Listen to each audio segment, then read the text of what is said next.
Yes, thank you, Chairman Carper, and I want to thank all of our witnesses for being here today.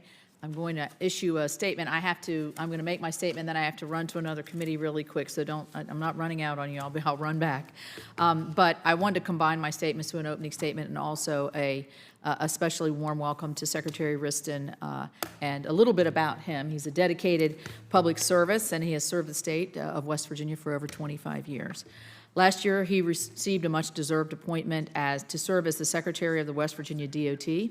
And because that doesn't keep him busy enough, he also serves as the Commissioner of the West Virginia Division of Highways.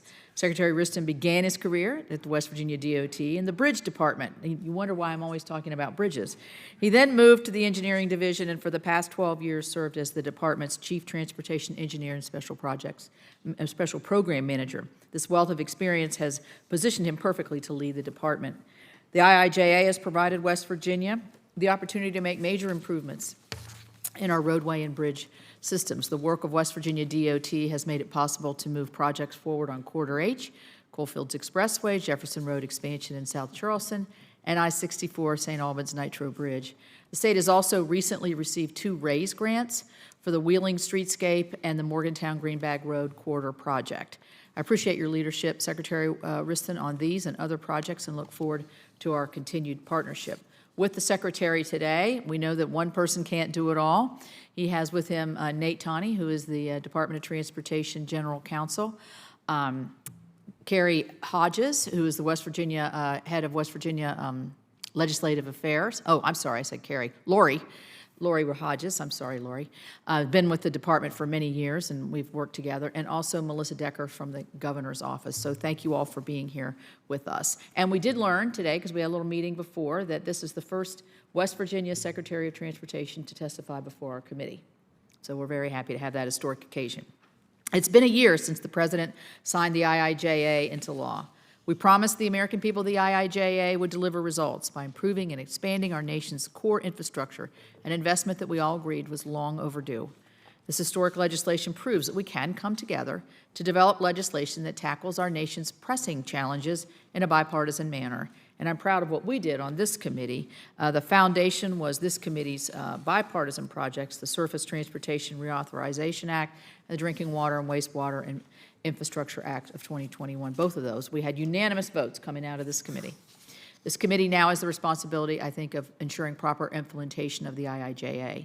The witnesses here today are direct recipients of IIJ funding, which means they're perfectly positioned to give us a status update.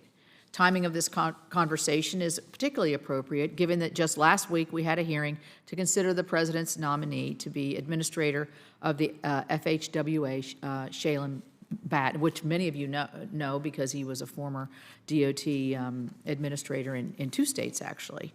So I know the staff at the FHWA has been working hard to implement the IIJA, standing up new programs, getting funding out of the door, but it's taken a long time before we could get that nomination up to, I think, us, and I'm with you. I hope we move forward on that. I've seen some policies from FHWA that contradict the IIJA statutory text. Talked to Secretary Buttigieg about this just yesterday. I've been told that the agency is neglecting to implement certain provisions of the bill, mainly the project delivery sections. FHWA began to deviate from the law with the release of the December 16th FHWA memorandum to staff, policy on using the Bipartisan Infrastructure Law resources to build a better America.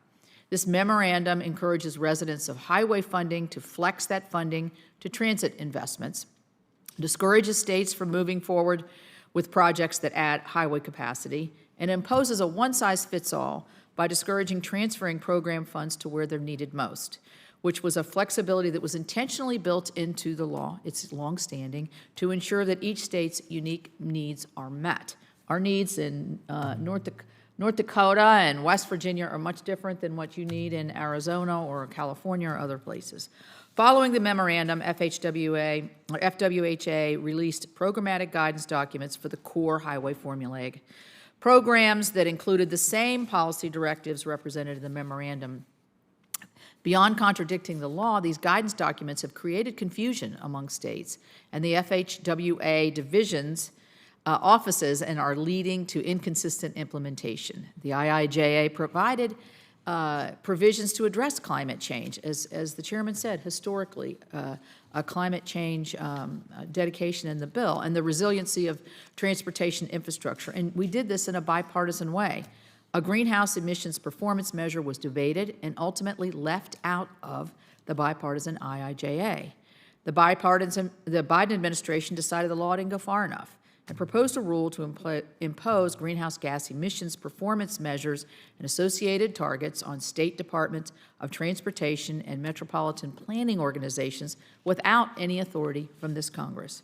All these actions follow a common theme at FHWA, which is implementing partisan policy priorities they wished had been concluded in the IIJA, and doing so ahead of implementing many of the provisions that are actually in the legislation. The FHWA staff has done all of this without the accountability of having a Senate-confirmed administrator, which hopefully we're going to solve that. I had questions for Mr. Blatt on many issues last week. They are pressing for us to be able to conduct our oversight activities. With that in mind, we'll look for our witnesses to tell us what programs and policies of the IIJA are most beneficial in addressing the unique challenges in your state, community, and member states. What's going well regarding, we don't need to, it's a little bit easier to say everything that isn't going well. We need to hear the things that are going well, because that's just as important. I'm interested in how the construction landscape is impacting transportation projects. Supply chain obviously is a big issue. Material costs, staffing shortages, Buy America policies have also come up. The IIJA included unprecedented funding to address the needs of our nation's core infrastructure, our core transportation infrastructure. Proper implementation of the law is the only way to ensure that this funding will uphold the promises that were made to the American people with its passage. Thank you again for being here. This is importantly and timely, and I thank you, Mr. Chairman, for having the